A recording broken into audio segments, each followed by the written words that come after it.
Good morning, dear my students. Today we are going to start our next lesson, third lesson, and this lesson is called True, False, Not Given questions. As I mentioned before, there are different types of questions, and we should know these questions, categories, these questions, directions very well. If we don't know the directions very well, we can't find the questions answers. In this lesson, our aim is to locate information in the passage and to understand detailed and specific information on the related to true, false, not given questions. And the objectives of today's lesson are to test our students it means your ability to recognize specific points in a passage or to find true, false, not given questions due to our given suggestions. And in the following lessons, we will face this new words: swamp, predator, and hedge. You can see the meanings from the slide, and I'll send it to our group also. So what is it, true, false question? In this kind of question, actually you are asked to identify factual information in the text.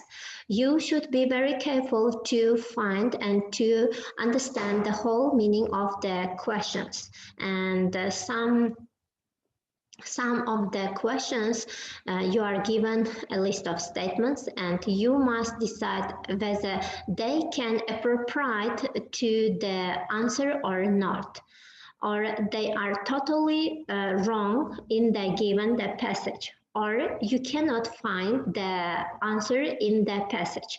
If you haven't got any meanings, any appropriable ideas in the passage, it will be false, not given questions.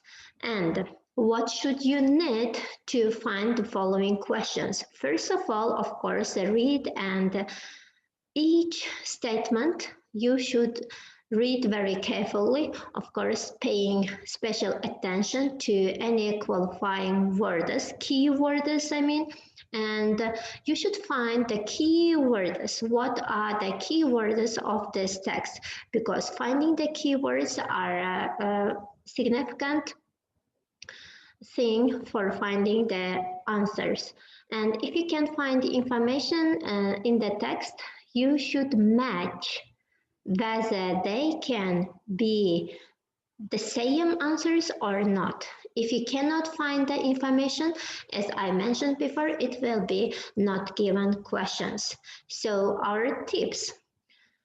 In the questions, the following adverbs such as always, usually, and never, and quantifiers such as all, most, and none of, they can be key qualifying words for you. And be careful because they can change the meaning of a statement significantly. So you should compare the meaning if you face such kind of qualifying words. If you wish to read more on this theme, I highly suggest the following reference, and you can see some videos on the net. Thank you for your attention. We'll see you next lessons.